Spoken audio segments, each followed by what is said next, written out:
what's my forte, what's my taste, what's my flavor. Basically, there's two types of cars that get my attention, two different directions. One is a factory correct restoration. I enjoy that. I enjoy putting it back like it was. And let's face it, we're talking about a one-off racer. For the most part, I want to put it back like it was. And we're talking about a Ferrari, say from 40, well, they started in 47, but say from 49 to 72, pre all the electronics and all the fuel injection. I mean, I want to put it back like it was. So factory correct restorations are absolutely the rage in my heart, the rage in my mind, the rage in my life. The other aspect of it that really gets my goosebumps going is the custom build. Now on the custom build side, there's the really, really super high-end Riddler side of it. One of a kind, custom, never been seen before. Every piece on the car is a one-off piece. But then there's a sweet spot. There's a sweet spot that really gets my attention.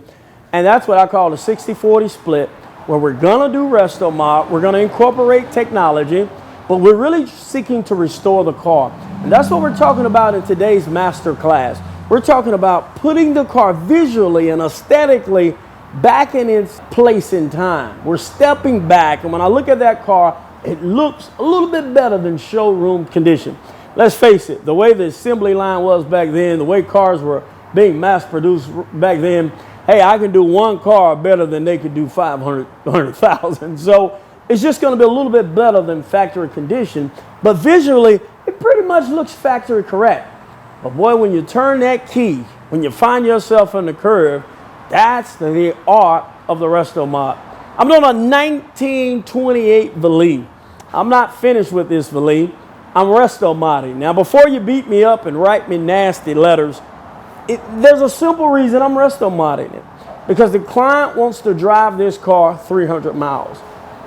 You cannot drive a 1928 Velie on these super highways, especially not in Texas. You'd never get that.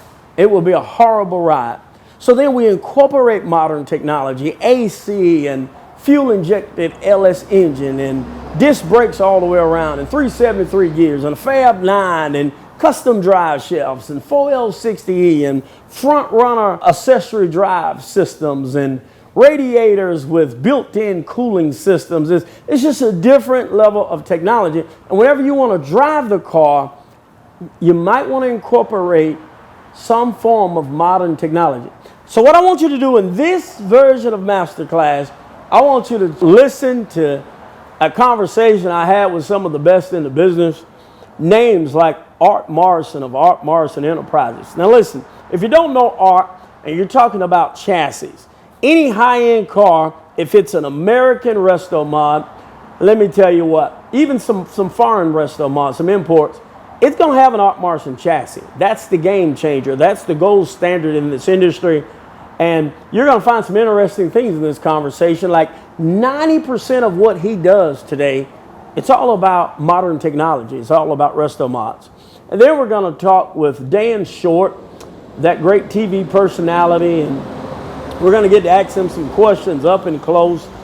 And he's going to talk about how he likes to keep it original and the vintage and the importance of the vintage representation and just keeping things true and not pushing the envelope so much. And then we're going to hear from Steve Cook of Steve Cook Creations, who is known for one-of-a-kind builds. He's going to talk and share some things. And you know, I'm going to be moderating. I'll be talking about that 60-40 split that I've become very popular for, where the car really looks period correct. But man, when you fire it up, you get somewhere really, really quick. Come on, join me as I talk with some of these living legends. Individuals are wanting to drive these cars on these super highways. Individuals want that cold AC and that comfort, and we're just so used to it now. My daughter got in the car, and my baby, and the window cranked. She said, "Daddy, what is that?" You know, times have changed. But are we going too far with the resto mod? Are we outpricing ourselves? Are we running away from the everyday guy? Are we getting too far? Because I see what Dan is saying about, hey man, let's just keep it a classic. Let's keep this thing pure. And I certainly, I'm the resto mod factory, so I'm certainly where Steve is. But can we go too far with this part? You tell us. You build all kind of stuff. Let us know. The really simple answer is no. You can't go too far. So what we've done is try to make a frame that and a chassis and suspension that will give the person the opportunity to have their car, whatever it may be, and it doesn't matter if it's a late 30s, 40s, 50s, 60s, 70s. It just doesn't matter your make and model, but we give it the opportunity to drive like a today car, as far as the braking, as far as the steering, as far as just the general drivability of a car. That has always been our goal. And we've got several engineers here that are wonderful, bright young guys. That's what they're working on every day, is to make the deal a little bit better than it was yesterday. And that's what we try to achieve. And I think that's what has put us. We never always look at what someone else is doing. We just have our own goals, our own what we shoot for. But the answer to your question is no. You can't go too far, because there's always something new around the corner, and that's what we strive to do. As we're here, we still got a little bit of time on the subject. I want to go back to you and ask you a different question. What's the most important part of the resto mod? Because Dan, I agree with you. Some people think it's candy paint. Candy paint. Man, I got a resto mod. No, you don't. You just got candy paint. So if I got a booming sound system, this is a resto mod. No, it's not. You just got a booming sound system. All right, when you say resto mod and you say drivability and you say function and you say let's ride, what is the most important part? Is it the chassis? Is it the engine? I mean, I know your chassis, but talk to me about it. And again, we look at it, we say it's the chassis. The fact that you can make, I'll use one of our most popular frames, a 55, 57 Chevy, that you can take and put a new frame underneath that car. If you were to jump into a stock 55 or 57 Chevy, it would shock you at how bad it drives and how bad it handles and everything that it does in its stock form. But all of a sudden, you put new frame underneath it, and that's what we look at as a resto mod. It's something that brings that old classic body to to today's standards, whether it's a like I say, a 55 Chev or a 53 Packard or an early Corvette. The fact those cars are just absolutely gorgeous and the bodies are just beautiful until you drive them, until you try to take them on a long trip and you find that your back is beat up, that you're going, and I mean, you go to stop and they don't. That's what our goal is to make these things drive as good as they look. Hey, I love that. You know, the way I define resto mod is I want it faster, I want it safer, and I want it more unique to my sensibilities. I just want the car to match me. So when I get a client, they want a resto mod, I got to let them know it's going to cost a little bit more, number one. But number two, you want it faster, safer, and more unique to you. But Dan, I want to come back to you. What do you do when you have, because I know you do a lot of imports as well, am I correct on that? So you are, yes. So what do? You know the chassis is important, and so what do you do when you're going to use, you're not going to get a purpose-built chassis, you're going to use that chassis, maybe you want to upgrade it a little bit, you want it to drive. How do you deal with that? And then the B part of that question is, how do you deal with it when restoring it back means restoring it back to an old system like those Lincoln? You did a great episode one time on Lincoln, and you was like, it wasn't no good in the beginning. So, I mean, what we're going to do, make it a piece of junk again? So tell me how you deal with that, if you don't mind. Yeah, look, there are some chassis that have inherent weaknesses, and first of all, I'm going to agree with Art, and not just because he's on this panel, but I'm going to agree wholeheartedly that the chassis and suspension is the single most important part of a quality resto mod. So if I've got a chassis that is not in production, that is not available in terms of a modernized version, and I have to work with it, well, the first thing I've got to do is make sure that it is in fact strong enough. And we've had a few people bring us cars that there was nothing left of the chassis but rust holding hands, and at that point there's nothing you can do. You're trying to build a house on quicksand. And so we go out and at a minimum get an original chassis that's very, very strong. if someone then wants to take an original chassis and make it stronger, and I can't call Art up and say, hey, can you produce this for me?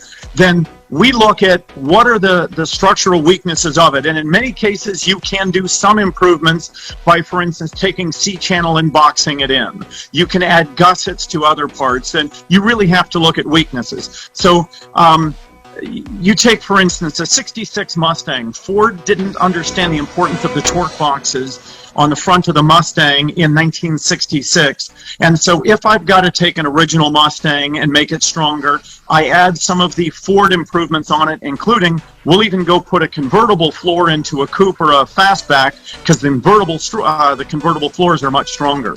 So there are ways to work with an original car and make it stronger, but you're never going to achieve the result that Art has by going to an actual modern chassis with modern suspension and modern brakes. You can only get part way there. Hey, those are two great answers.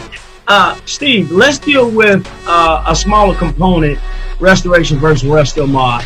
If you don't mind, talk to us a little bit about carburation versus the aftermarket fuel systems. You know, what about that? What do we do there? What about a points versus HEI?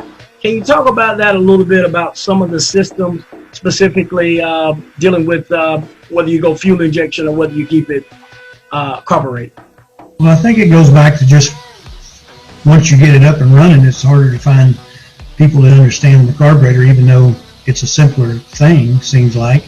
But, you know, you talk to anybody under 30 years old, they're all electronics and fuel injection. And so every place you pull into, you have to find specialists.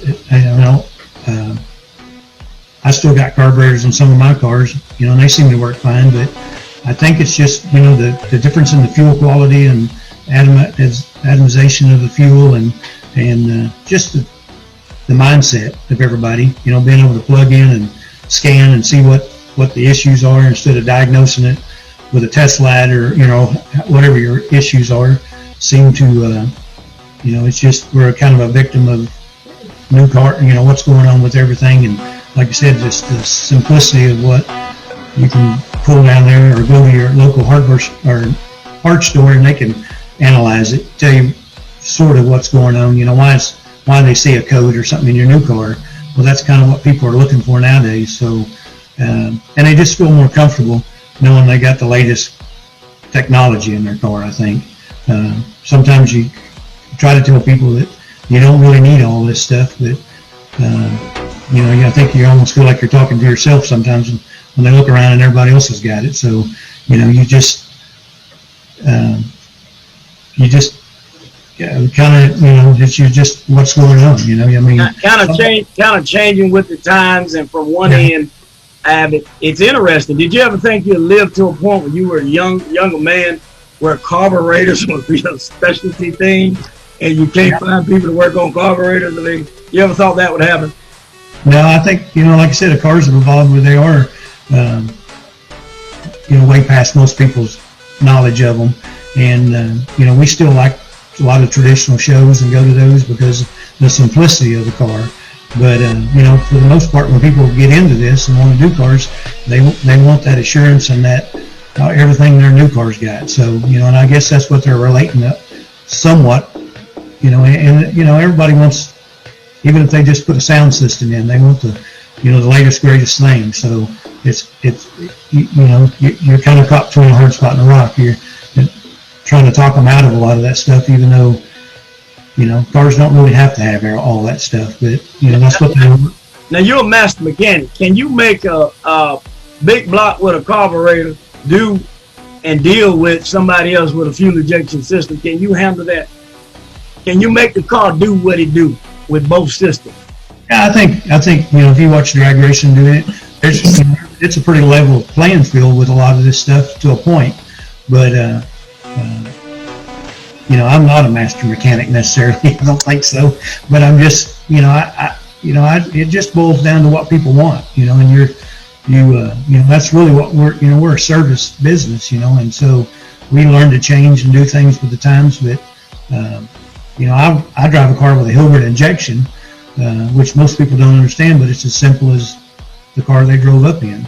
it just looks different, configured different. But like I said, carburetion, it's just float bows, and it's just a different mindset. What you want your car to look like, or what you want it to do, that's a real personal thing. So if you're a purist and that stuff, there's guys that could drive a Duesenberg across the country, but most of us couldn't even get in and start it probably. So I think a lot of people build cars thinking about what would somebody want, what do they, maybe the selling point if they ever had to get rid of it or something. I don't really know what motivates people. If you had to take the pick, I'm gonna start with Art.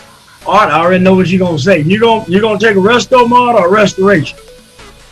Oh God, it'd be. I mean, if we just did restorations, you get one car. Which one you want?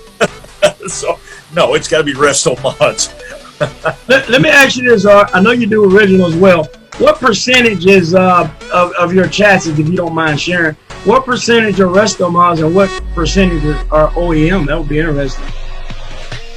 Oh gosh, it is probably still 90% of what we do goes to resto mod. There's some. We used to have a deal we did for GM years ago where we did a lot of stuff for their design center, for their concept design center, for just different suspensions, pieces like that. But right now, no, I'll bet 95% of what we do still goes to the resto mod type market. Hey, Dan, let me ask you a question following up on Art. What percentage of the builds you do in your shop are pull the engine out, rebuild the engine, this very engine, put this very engine back in? What percentage of it is OEM using those, for the most part, the same parts or the same spec versus some level of modification, even if it's not restoration, whether it's import or domestic? How would you answer that? What do you think? Yeah, if you go back just 10 years, it was 97% restorations with original motors, original transmissions. But let me take that back. 15 years ago. 15 years ago, it was 97% original.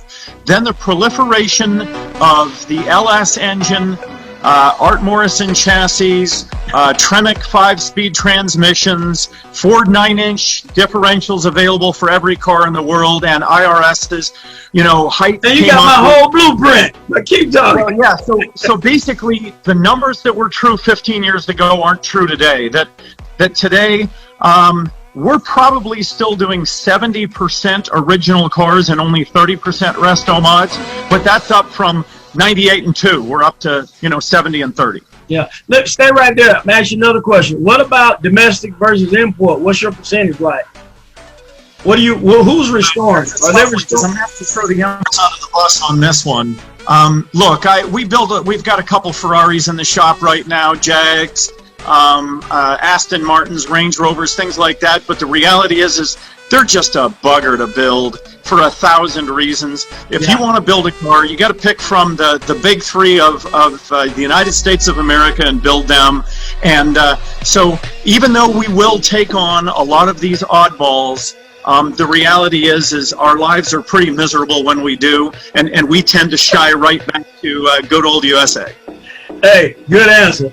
Hey, Steve, now do you do any imports, or you're mostly American muscle? American muscle. I got you. Now, restoration versus, well, I'll ask you a different question. Is it, and then we'll transition to our next subject discussion. What percentage of them are fuel-injected engines versus big block, small block Chevy type of thing? What's going on there, percentage-wise? They're all fuel-injected right now, everything we're working on. Yeah, you're probably 95, 100%. Yes. Gotcha. Man, what y'all living the dream, man. Hey, this is a fun conversation. We're all smiles. We're having a ball. And tell me how COVID has affected your business. How has COVID touched how you do things? I had a great conversation with Steve Cook here. Steve, I guess we talked a few weeks ago, and you talked about, if I dare say, that clients would kind of sneak to drop by your office, if you will, because, and would tell their wives. You're not talking, not necessarily specifically about that, but just how COVID has changed the business model? And then I'll go to Dan. What do you got? Well, I just, like you said, I just think that it's on everybody's mind, and so it's out there, and people are taking precautions, but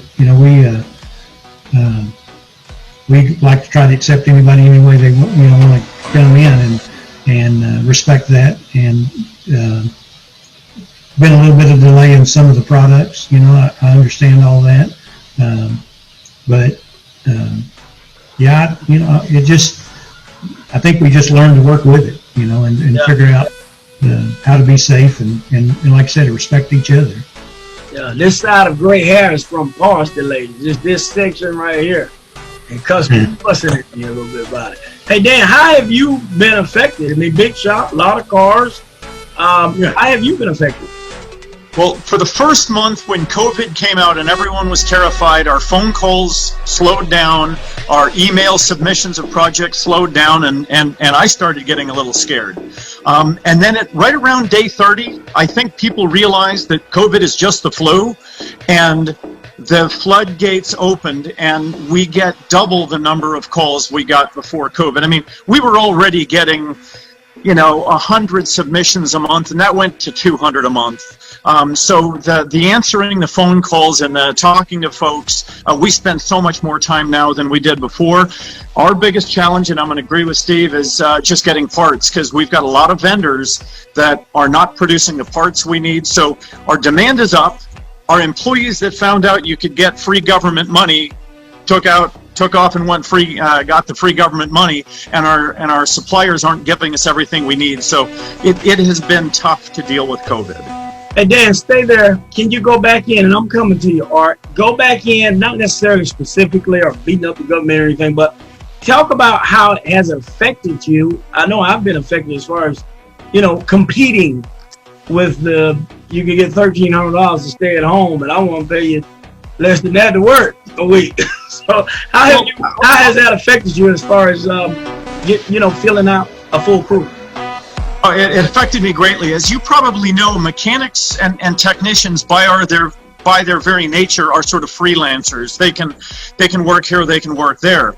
Well, when COVID came down and they were offered, and I think I'm right, in a total of about $900 a week in terms of some sort of government subsidy, they looked at $3,000 to $4,000 a month, and they took that and still went out and went to another shop and worked under the table for half price. So even when you're paying them 50, 60 grand a year or more to work, they found out they can make almost that much money from the government and more money if they work under the table somewhere else. And we had a fair number of guys turn and do that, and that was very tough for me personally to deal with.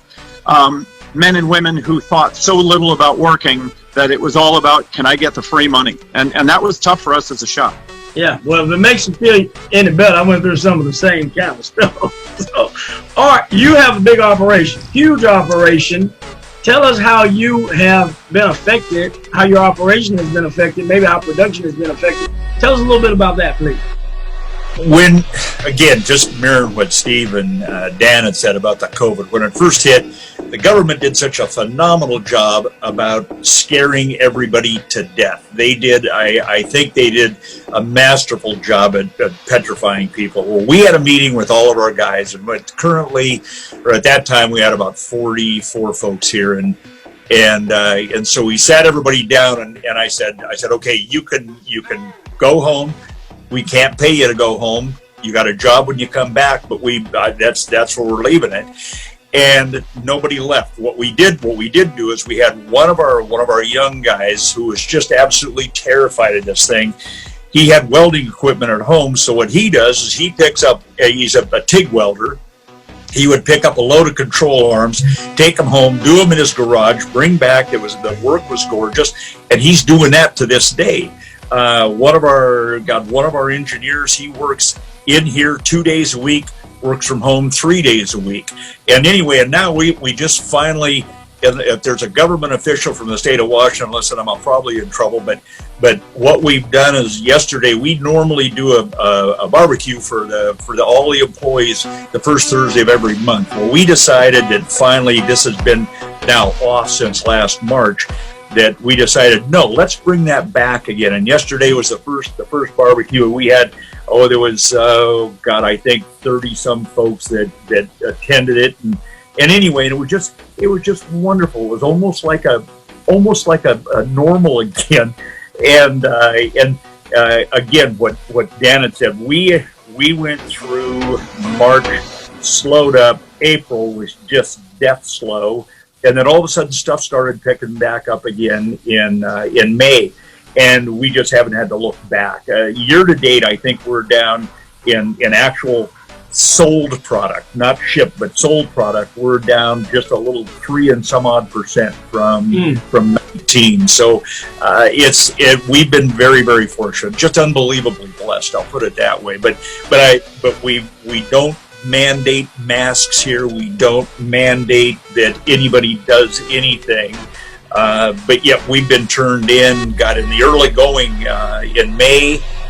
In May and into June, we were turned in probably six, 7 different times to the state, but they knock on wood, they didn't do anything. Hey, Steve, thank you. Great sharing. Hey, Steve, we talked a little bit, and I'll go back to you guys for this follow-up as well.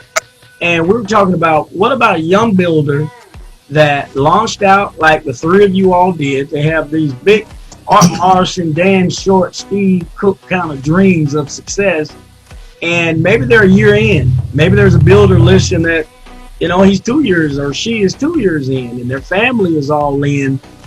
And what do you tell them? What do you do when their phone has stopped ringing? If Dan's phone stopped ringing, he still got a lot of projects. My phone stopped ringing or Steve's phone stopped ringing. We can handle that for a little bit. But what do you do for a young guy? And just so Art Morrison and Dan Short, you are part of, I asked Steve this a little bit, and he says, you got to talk to your client. Talk to your client and let them help you. And that type of thing. Steve, I don't remember if you remember that conversation a little bit, but if you can kind of expound upon that, and that just kind of work with your clients that you do have and talking to them and letting them kind of help you through it. You follow what I'm saying? Yeah, I remember us talking about it, and I just know that, I'm not a very good communicator, so I struggle with that a lot. But I also, it's when it's time to talk, I start trying to figure out ways to, I need to know where they're at, what's going on, and especially building a car for somebody, you really want to make sure you stay on the same page with them. And, like I said, I struggle. It's easy for me to just start working on the car and build everything that I think it ought to have. But I also enjoy their input. So, even with the guys that work with me, we talk about everything. We look at what we want to do, we present it to them. So I probably don't do as good a job as I should. But I think as soon as we starting out, I think, you got to work on what your strong suits are, but you also got to work on the things you don't do very well at. And so like I said, I struggle with communication, I think. That's what I think I told you, that's why the cars are so important to me, that is the way I communicate with people, showing them what I think a car will look like, and I'm very fortunate that there are people out there that want cars like that. But well, according to your cars, you're a screamer. You scream. You yell when you talk. Your cars make you stop and pay attention. Let me get Dan in on this. I know our time is kind of rapidly moving. Dan, talk to the young builder out there. Talk to Dan maybe 20 years ago, but talk to the one who had a dream. They've opened up the shop. They've signed a lease. Things were going pretty good. COVID hit them upside the head. Phone calls stopped calling. Clients haven't made the progression payment. What do you say to that young family? What do you say to them to kind of, is there a word that maybe you have for them, some wisdom? Well, there is, and I have those conversations all the time. I am approached by young builders and, believe it or not, old builders all the time and say, how do you make this work? And my answer is fairly simple. Right up front, you cannot mislead your customer. So when a customer says, well, we can do this, and they seem to think something is easy, I say, wait a second. What you've just asked for is $10,000. I know you want it to be $1,000, but it's 10.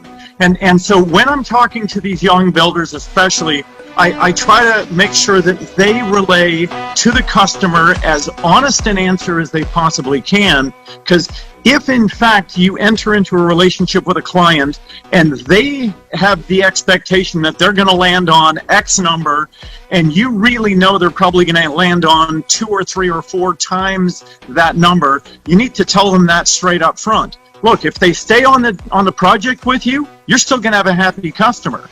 And if they don't, then they weren't going to be happy anyway, and you're going to go to court. So stay out of court.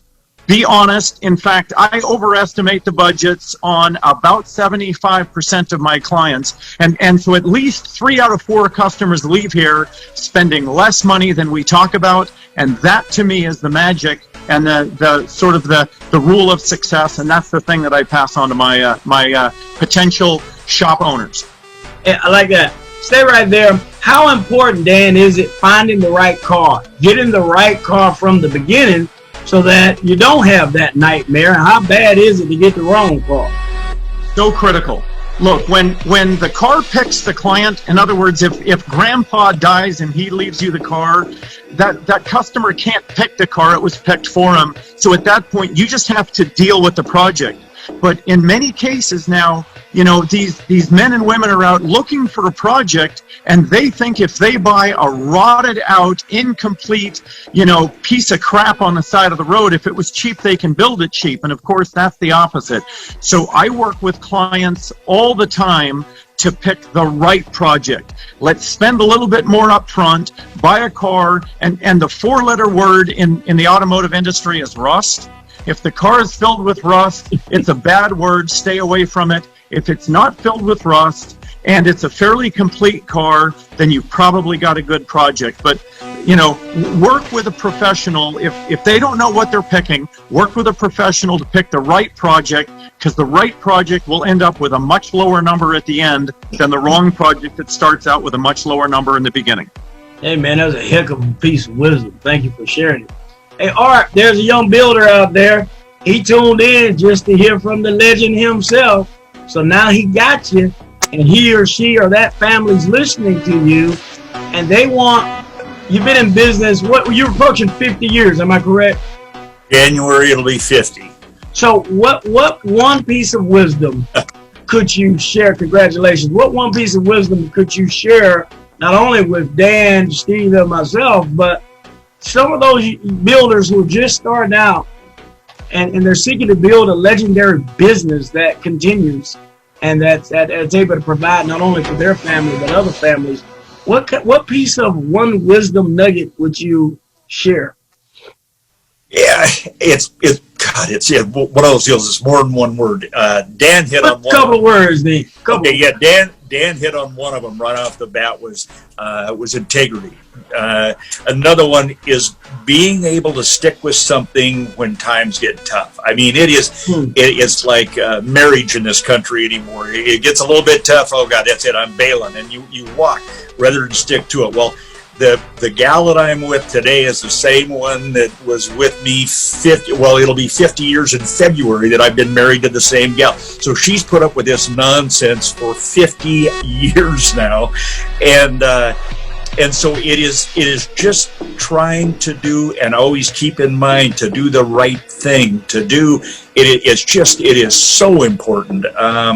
It's like people. What we do now is once you get to the point of having an employee, if you can treat that employee with respect and treat them, they've got their own mind. God, let them use their own mind. And we just had a rash of folks retire this year. A gal just retired from us in August. January would have been her 40th anniversary here. We've got another guy that is just now retiring. He retired originally 13 years ago. He just didn't quit. So he stayed on another 13 years. Anyway, he's just in the process of really retiring now. but they've been invaluable to the business. I've learned so much from these people over the years. Dan alluded to this early on, that he learned from his employees on different things and different parts that he just didn't know that somebody else brought into it. Well, that's what we've been able to do here. And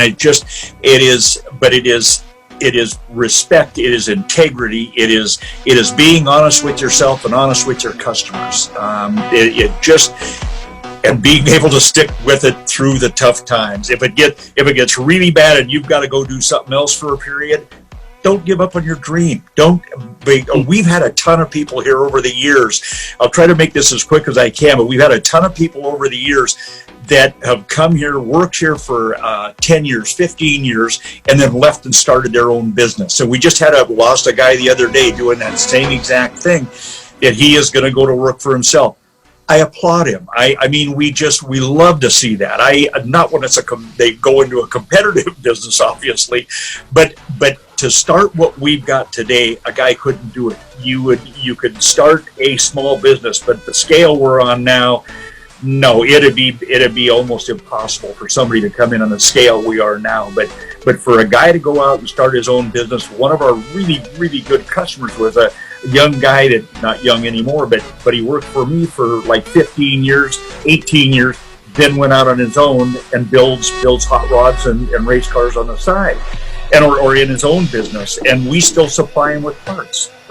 So I absolutely love small business. It's what drives this country. It's what makes this country what it is small business. It's no matter what other people think, it is, and I know these, Dan, I know you do, Steve, I know you do, Sabra, I know you do, that small business is a driver. It's what makes this country as great as it is. I like that. Hey, guys, y'all are some pros because we hit our time limit. But hey, we got a couple of quick questions if y'all don't mind. We're going to do a rapid fire, okay? Hey, do you charge time and materials? Somebody wants to know. What's the best way to charge? Time and materials or bids? Somebody wants to know. How do you do it? Who wants to go? Rapid fire. Dan, you're shaking your head. Give me that.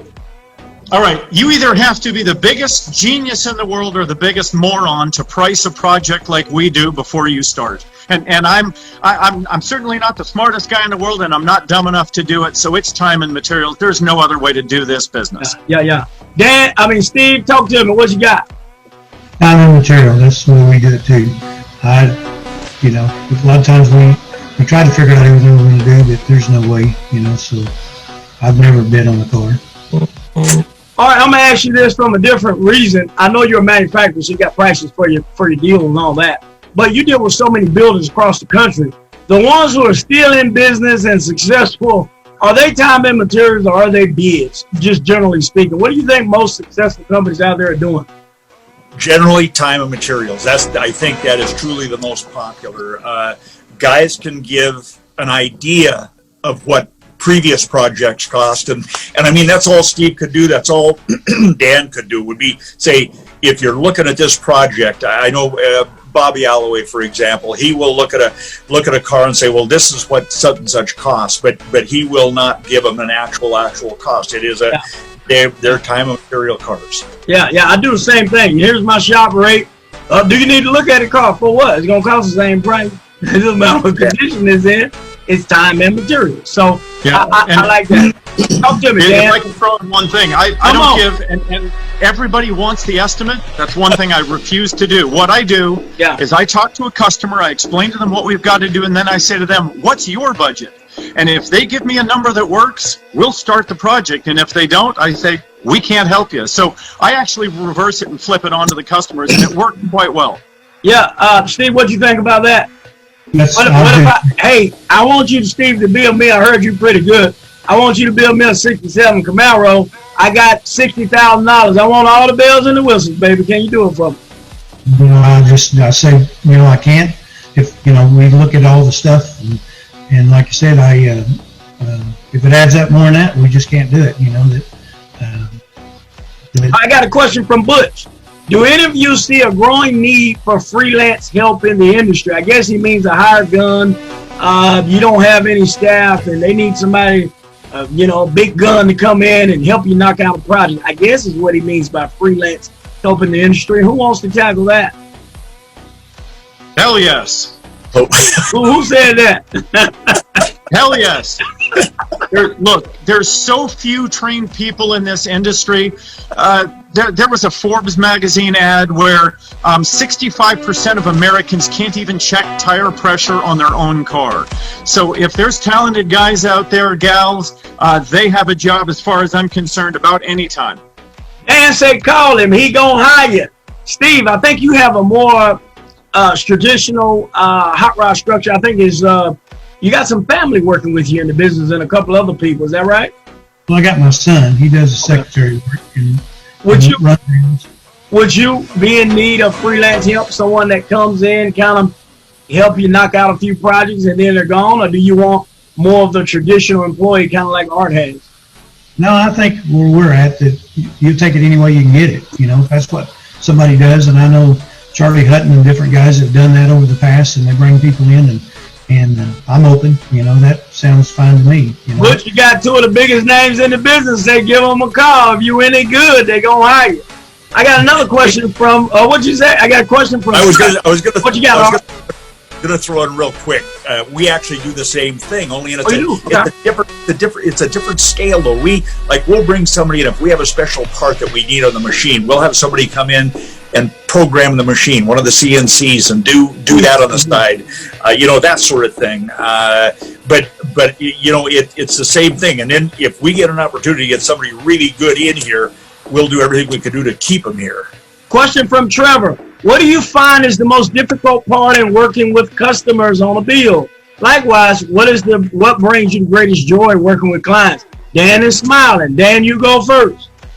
The most difficult part is always the money. Look, as I explained to everyone here, I am the rope in a tug of war. The clients want it as cheap and fast as they can possibly get it, in a way, and the employees want as long and as meticulous in detail as they can, and I'm the guy that sort of fights that battle in between. So that's the tough part, is the number. That was a heck of an answer. Come on, Steve, try it. What's the worst part? What's the best part in dealing with clients building some of these cool cars that you're being built? I think Dan did a good job of summing that up, pretty, if you ask me. And I don't know. It's just the fun. The part I enjoy the most is the finished part. Obviously that when they get the car and get to do what they want to, and you see them out there, going up and down the road and hear the stories, and like I said. How do you feel? I'm just going rapid fire. How do you feel? Steve is one of your clients. I'm one of your clients. I don't know if Dan has ordered anything from you, but how do you, Dan's shaking his head, yes, so we 3 clients. What's the worst part and best part dealing with us? You know what I mean? Same question. And for me, and this is the God's truth, is that for me, it's almost our clients, our customers, our end users, God, there's so many of them that become good friends. I mean, like Steve, that we look at it and we say, we're so blessed to be in the business we're in, because we're like a house. We're like a house that just has the foundation poured. We're it. I mean, we're the first ones in on this job. So everybody's happy with what we do, and we're happy with being able to give them a product. The ones I would hate to be is the poor guy doing the upholstery, the poor guy doing the paint, the poor guy doing that last bit when a car is over budget and everything else. But we're on the front end. So we rarely do we have issues that way. Hey, I got a question coming in from Blake, 2 more. Over the years in the industry, have you seen a big change in customer expectation on a quality restoration or resto mod? Come on, Dan, what you got? The standards keep going up. What was acceptable, and it's interesting, if you go to Europe today is like America was 25 years ago. A decent sort of home build is what most clients expect over in England today. And I think in the 1990s in America, you were, if you did a nice paint job and a decent interior and a decent motor, everyone was happy. Today, people, if it can't go to the Detroit Auto Show and win the Riddler, they're not going to be happy, and that's kind of the new standard for a lot of clients. Wow. All right. Steve, what do you got? What's the expectation? Has it lowered? Has the bar risen? What's going on?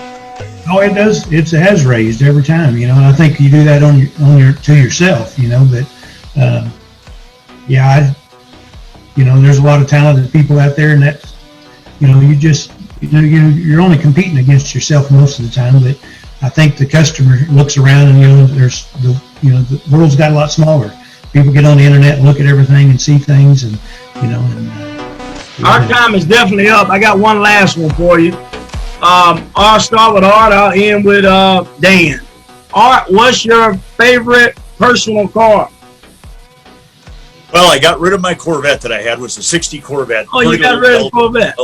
Yeah, I did, and that went away 2 years ago. But I've still got a '55 Chev 2-door post, and it was the first one that got one of our true bolt-on frames. So I've got to say that's my favorite car. So, Steve, favorite personal car? You build them for everybody else. I heard Bobby say, "I build him one, and I build me one. I build him one." I wish I could do that. Come on, Steve, what you got personal? What you like? Me, I like a lot of cars, and that's it just depends where I'm at, what mood I'm in, the one I'm driving at the time, that's what, just getting down the road and having fun. I can take any old car and have a great time. So I like them all. All right, Dan, they want to know what you got, man. You build them for everybody else. You build them for celebrities and entertainers and politicians. Well, what you got that you like and you enjoy? Well, my answer is twofold. The current favorite car, which I desired for 30 years and could never afford, I own a 63 split window coupe that is gold with the tan interior, and it's breathtaking. But I'm building the one car now to trump it. I found a 63 Fuelie that we are adding factory air conditioning to factory fuel injection with power steering, power windows, power brakes, but all original. So we'll have, and we're adding the original Zora Arcus Duntov trunk to the car. So it will be a 100% original concept Corvette that they wanted to build and never got funded to. And of course, it'll be Sebring silver with the red interior. Isn't it perfect, y'all pros? Here we are at the ARMO, Automotive Restoration Market Organization, that's talking about preservation, and Dan says he's building an original. Hey, you guys are some originals. You guys are absolutely amazing. You guys are rock stars in my book. I have absolutely enjoyed it. Had a great time. On behalf of the entire ARMO panel, hey, it was good. It was awesome. Man, I wish we had more time. Thank y'all so much.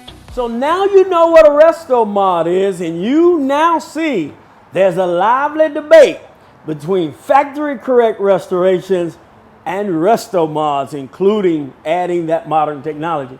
But you've heard from some of the best in the business, and you can see it's okay to be on either side of this coin.